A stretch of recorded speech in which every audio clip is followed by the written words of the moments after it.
प्यारे बच्चों, आज हम करने जा रहे हैं एक 3.1 से अंतिम क्वेश्चन 7वां क्वेश्चन है। जो बोर्ड एग्जाम की दृष्टि से देखा जाए तो इम्पोर्टेंट क्वेश्चन हुआ करता था, लेकिन अब वे पिछले सत्र से देखा जाए तो पिछले सत्र ग्राफ नहीं आया है, तो कोई जरूरी नहीं कि आगे आ नहीं सकता। तो ग्राफ यदि दिया जाएगा तो उस ग्राफ में तो इस क्वेश्चन को वेरी इंपॉर्टेंट क्वेश्चन में लिया जाएगा। यदि ग्राफ बोर्ड एग्जाम में दिया जाता है तो वेरी इंपॉर्टेंट क्वेश्चन है। तो आज हम इस अंतिम क्वेश्चन को करते हैं। तो इसमें इस बात का भी ध्यान रखना कि या तो आपको समीकरण ही दे दिया जाए और ग्राफ ही खिंचवा लिया जाए, और या पूरा का पूरा दिया जाए। इसमें क्या क्या पूछा गया है इस चीज को अपन पहले देखते हैं। तो इसमें दिया कि समीकरणों x माइनस वाई प्लस 1 बराबर 0 और 3x प्लस 2y माइनस 12 बराबर 0 का ग्राफ खींचिए। और आगे पूछा कि x अक्ष और इन रेखाओं, x अक्ष की एक लाइन होगी और इन रेखाओं का मतलब दो समीकरण है तो दो लाइनें होंगी, और इन रेखाओं से बने त्रिभुज, यानी एक त्रिभुज बन जाएगा, एक x अक्ष से की लाइन आ जाएगी और दो लाइनें आएंगी इन दो समीकरणों की रेखाओं की। तो तीन लाइन होगी, तीन लाइनों से त्रिभुज बनेगा। तो त्रिभुजों के शीर्षक निर्देशांक याद कीजिए, और जो त्रिभुज बनेगा, जो भी आपके सामने जो त्रिभुज बन जाएगा उसको छायांकित करना है, यानी त्रिभुजाकार पटल को छायांकित कीजिए। इतनी बात इसमें पूछी गई है। हो सकता है कि इसको यहाँ तक ग्राफ भी खिंचवा ले या पूरा का पूरा दे दिया जाए, ये कोई जरूरी नहीं है, लेकिन ग्राफ हाफ ईयरली में अवश्य आता है, निश्चित रूप से आएगा। तो इस चीज को अच्छे से ध्यान रखना। जरूरी नहीं है कि ब्लूप्रिंट चेंज होता है तो ग्राफ भी दिया जा सकता है, लेकिन जब ग्राफ दिया जाएगा तो आपको ज्यादा अंकों का ही दिया जाएगा, कम अंकों का नहीं दिया जाएगा, यानी कम से कम 4 अंकों का। तो ज्यादा अंकों में दिया जाता है ग्राफ। अब हम ये जो दो समीकरण दिए गए हैं तो उनकी सारणी बनाते हैं। पहले हम पहला समीकरण ले लेते हैं। तो इसमें यहां से स्टार्ट करते हैं। ये ग्राफ का पीछे लाइनों वाला पेज है, उस पेज पे करेंगे और ग्राफ खींचेंगे ग्राफ वाले पेज पे। तो पहला समीकरण है अपना x माइनस वाई प्लस 1 बराबर 0। यहाँ समीकरण नंबर 1 लगा देंगे और इसके हम इस प्रकार कॉलम बना देंगे। ये x हो जाएगा, ये y हो जाएगा। अब हम देखते हैं कि नीचे वाले समीकरण को x या y के रूप में लिखते हैं। तो x माइनस वाई प्लस 1 बराबर 0। तो हम इसको x के रूप में लिखेंगे तो ये ज़्यादा ईजी रहेगा। तो आप x के रूप में लिखें तो x, क्योंकि माइनस का y जब आगे जाएगा तो प्लस का बन जाएगा तो वो ज़्यादा ईजी रहेगा। तो हम इसको x के रूप में लिख देते हैं। x बराबर माइनस का y आगे जाएगा प्लस का बन जाएगा, प्लस 1 आगे जाएगा तो माइनस 1 बन जाएगा। इस प्रकार इसको x के रूप में लिख लें जो ज़्यादा ईजी पड़ेगा। अब यदि हम ग्राफ के उत्तर की बात करें कि ग्राफ खींचना है और उसके बाद में इसके आंसर भी बताने हो, तो हम थोड़ा सा इसको सरल कर लेते हैं कि डिविलोपर में दीजिए और फिर उसके बाद हमें आंसर का मालूम पड़ जाएगा। यहाँ पर 2y है दूसरे समीकरण में, यहाँ पर 2y लाने के लिए हम इसको 2 से गुणा कर देते हैं। तो पहला समीकरण है इसको 2 से गुणा करते हैं तो ये 2x माइनस के 2y प्लस 2 और बराबर 0 को 2 से गुणा करेंगे 0 आएगा। इसको इसके नीचे लेते हैं तो ये 3x प्लस 2y माइनस 12 बराबर 0। इसको थोड़ा सा सरल कर ले, जिससे आपको मालूम पड़ जाएगा इसका आंसर क्या होगा। इन समीकरणों को ग्राफिक विधि से हल करते हैं तो आंसर क्या होगा। तो वहां पर दोनों रेखाएं एक दूसरे को काटेंगी तो ग्राफ जब हम खींचेंगे तो ये सब प्रॉब्लम नहीं आएगी। तो वो बिंदु ले लें, ये तो कट जाएगा जोड़ने का, इनको जोड़ेंगे तो 5x हो जाएगा और इनको करेंगे तो इसमें 2 कम करेंगे तो माइनस के 10 बचेंगे इसमें, और बराबर के आगे 0 है। x बराबर लिया जाए तो ये माइनस के 10 आगे जाएंगे प्लस के 10 बन गए, और 5 इसके साथ गुणा में है तो बट्टे में चले जाएंगे, यानी x का मान हमारे पास 2 आया। ये x का मान आप यहाँ पे देखिए, x का मान 2 कब आएगा, y का मान जब हम 3 लेंगे तो 2 आ जाएगा आराम से। तो इससे थोड़ा सा हल करना है आपको रफ में, इससे आपको आंसर का मालूम पड़ जाए। तो हम x का मान 3 लेंगे तो y का मान हम 3 लेंगे, y का मान हम 3 लेते हैं तो x का मान 2 आ जाएगा, क्योंकि हमारे पास यहाँ पे कितना आ रहा है 2। तो मैं y बराबर ले लेता हूँ, पहले 3 ले लेता हूँ, तो x का मान मेरे पास आता है 3 माइनस 1 बराबर 2। तो y का मान 3, y में 3 भरेंगे, x का मान 2, ये 2। अब आप कोई भी मान ले सकते हो, अब आपको इसकी जरूरत नहीं है, ये रफ में आपको करना है, आप इसको हटा दें। इसके बाद आप आगे कोई भी मान ले सकते हो, जैसे मैं y का मान यहाँ पर 0 ले लेता हूँ कुछ भी ले सकते हो, कोई जरूरी नहीं कि 0 लिया जाए।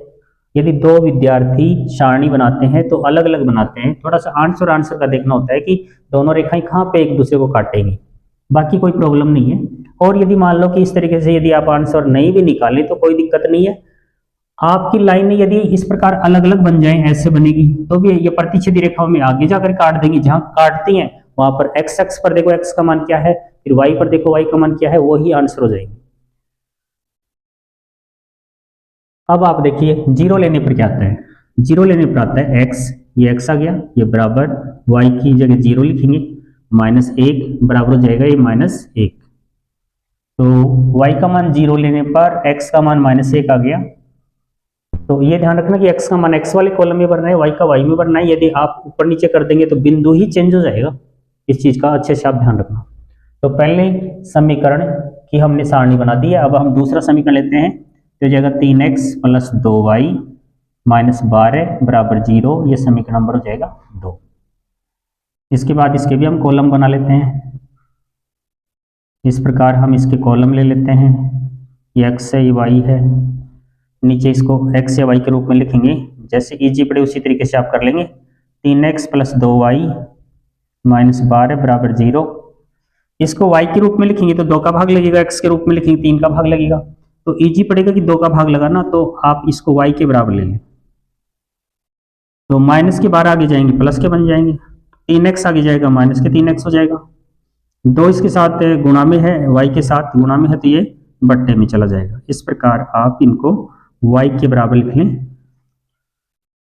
अब आप देख करके भी बता सकते हैं कि x का मान क्या रखा जाएगा और y का क्या आएगा।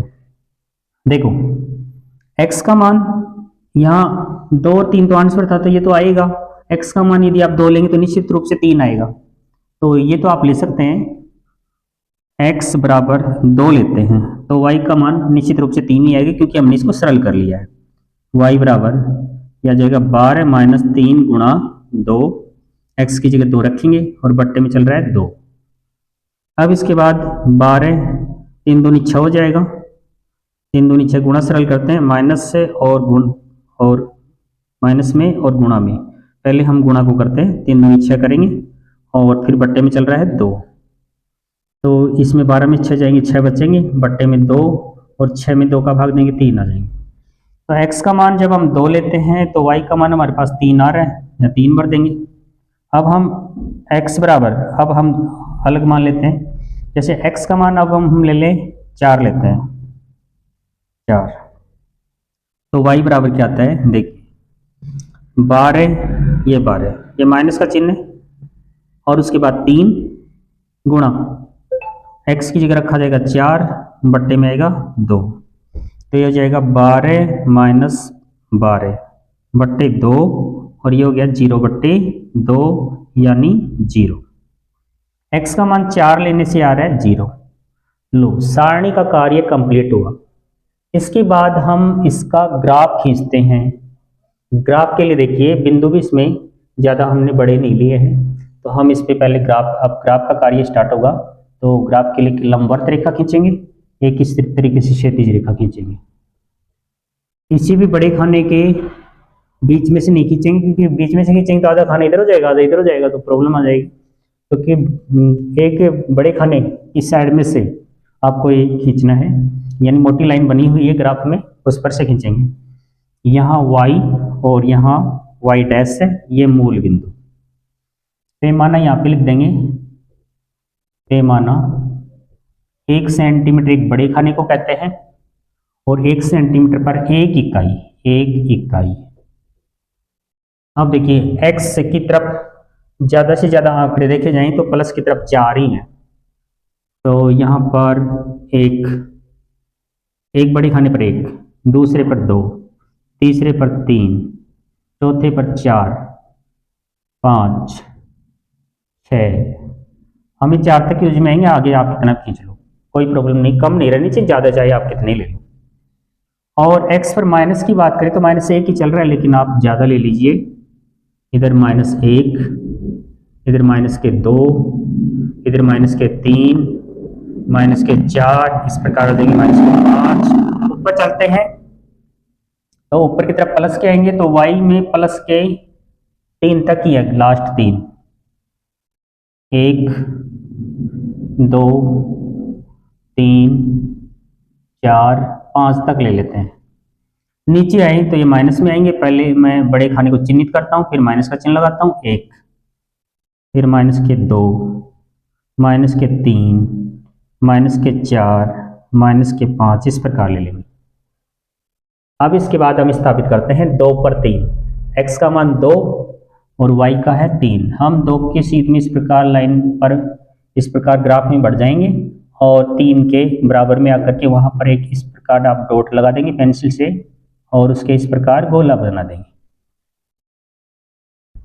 और उसके बाद -1 पर 0, ये -1 और इस पर 0, तो अब 0 में इन्हें तो आप ऊपर जा सकते हैं, न नीचे, तो लाइन पर ही बने रहेंगे क्योंकि y का मान 0 होने पर बिंदु x अक्ष पर होता है, तो x अक्ष पर है। तो इसकी लाइन तो इस प्रकार खींच देंगे हम, एक लाइन इस प्रकार चली जाएगी इस पॉइंट टू पॉइंट में। तो आप स्केल लगाकर बड़ी लाइन खींचें, इस प्रकार लाइन खींच देंगे। स्केल की सहायता से आपको इस प्रकार लाइन खींचनी है। अब हम दूसरे वाली सारणी से बिंदु लेते हैं 2 पर 3, तो 2 पर 3 तो पहले से ही है, ये 2 पर 3 हो गया। 4 पर 0, ये रहा 4 पर 0, तो आप यहाँ पर ले लेंगे 4 पर 0, यानी y का मान 0 होने पर बिंदु x अक्ष पर ही होता है। 4 पर 0 हो गया, ये 4 पर 0 है और ये 2 पर 3 है, तो इसमें से लाइन इस प्रकार आप खींच देंगे पॉइंट टू पॉइंट, इस प्रकार खींच देंगे। अब आप देखिए कि हमने 2 लाइनें खींची है, 1 और 2, ये तो इन रेखाओं की लाइन होगी, एक समीकरण से एक लाइन, दूसरे समीकरण से दूसरी लाइन, और x अक्ष किसको बोलेंगे, ये x अक्ष की लाइनें चल रही हैं, तो एक लाइन, दूसरी लाइन, तीसरी लाइन, इससे एक त्रिभुज बना हुआ है, यहाँ पे एक त्रिभुज बन गया है और इस त्रिभुजाकार पटल को छायांकित भी करना है। और साथ में इसके इनके निर्देशांक लेते हैं 2 और 3, जहाँ प्रतिच्छेद कर रही है ये आंसर है यहाँ पे, और इस बिंदु के निर्देशांक हो गए 4 और 0, इस बिंदु के हो गए -1 और 0। अब हम इनके समीकरण लिखते हैं, तो इस लाइन का जो समीकरण है वो तो पहला समीकरण है 2 3 -1 और 0 वाला, तो यहाँ पर मैं ऊपर लिख देता हूँ क्योंकि यहाँ पर छायांकित करना है, इसलिए मैं ऊपर लिख देता हूँ x - y + 1 = 0। और इस वाली लाइन का समीकरण दूसरा है, तो दूसरा समीकरण ये दे रखा है 3x प्लस, तो यहाँ मैं चिन्हित करके, और 3x + 2y और -12 बराबर है 0, ये दोनों समीकरण हो गए। तो हमने x अक्ष और इन रेखाओं से बने त्रिभुज के शीर्ष कहते हैं कोनों को, एक त्रिभुज के शीर्ष 1 2 3, ये त्रिभुज के शीर्ष है और त्रिभुज के शीर्षों के निर्देशांक ज्ञात करने हैं और साथ में त्रिभुजाकार पटल को छायांकित करना है। त्रिभुज के शीर्षों के निर्देशांक, तो हम इन बिंदुओं को भी नामांकन कर लेते हैं। यहाँ इस बिंदु को नाम दे देते हैं A, इसको दे देते हैं B, इसको दे देते हैं C, इस प्रकार। तो शीर्षों के निर्देशांक भी लिखने हैं, वो पीछे वाले पेज पर लिखेंगे, और इसमें ग्राफ में आपको त्रिभुजाकार पटल को छायांकित करना है, तो इस प्रकार आप छायांकित कर देंगे, इस प्रकार ऐसे इस प्रकार छायांकित कर देंगे,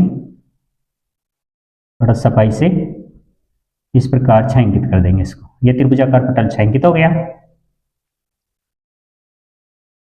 अब हमें लाइनों वाले पेज पर यह ग्राफ का कार्य हो गया, ये कंप्लीट है ग्राफ का कार्य, आपको ग्राफ के पेज में करना है। और पीछे वाले पेज पर x अक्ष और इन रेखाओं से बने त्रिभुज के शीर्षों के निर्देशांक ये आपको लिखने हैं और आंसर लिखने हैं। अतः x अक्ष लिख देंगे, x अक्ष और इन रेखाओं ये लाइनों वाले पीछे वाले पेज पर लिखना है, रेखाओं से बने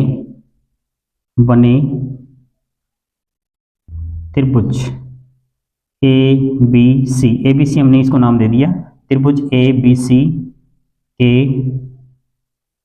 शीर्षों के निर्देशांक क्रम से ले लेते हैं। पहले यहाँ पे लिया हमने ए के निर्देशांक हैं 2 3, बी के निर्देशांक हैं बी के निर्देशांक अपने पास है -1 और 0, और सी के निर्देशांक अपने पास 4 और 0 ये हैं। और समीकरण का हल लास्ट में लिख दें, समीकरण का हल क्या होगा, x बराबर तो हमारे पास हुआ 2 और y बराबर हमारे पास हुआ 3, ये इसके आंसर है। तो इस प्रकार हमने इस एक्सरसाइज का 3.1 का अंतिम क्वेश्चन भी कंप्लीट कर लिया है, जो ग्राफ वाला है। अब नेक्स्ट वीडियो में हम 3.2 करने वाले हैं स्टार्ट, जो हम अगले वीडियो में करेंगे। तो आप वीडियो पर बराबर बने रहें, और वीडियो आपको पसंद आ रहा हो तो लाइक शेयर अवश्य करें। धन्यवाद।